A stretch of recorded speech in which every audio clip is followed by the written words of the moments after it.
एक किराना स्टोर के लाला जी को लगा कि बस अब बहुत हो गया, उम्र भी होगी, अब इतनी मेहनत नहीं होती। तो उन्होंने इमीडिएटली अपने अकाउंटेंट को फोन किया और कहा मेरा जीएसटी सस्पेंड कर दो।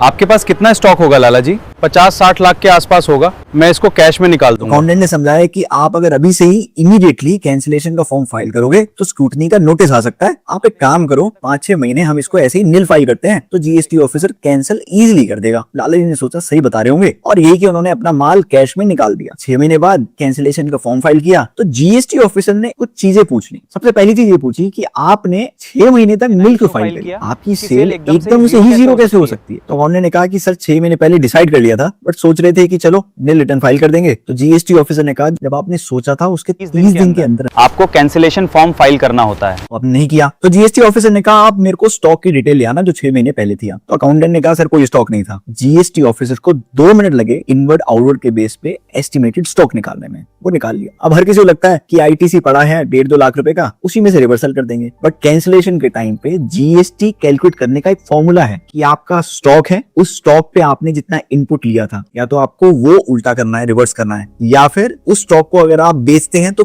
कितना जीएसटी बनता है, दोनों में से जो ज्यादा होगा वो आपको पे करना होता है। तो ऐसे करके जीएसटी ऑफिसर ने अच्छी खासी उनकी लायबिलिटी निकाल दी। ये जो हम छोटी मोटी प्लानिंग्स करते हैं जीएसटी में कि निल फाइल कर देंगे पता नहीं लगेगा, आज के जमाने में नहीं चलता। तो ऐसी स्कीम से बच के रही।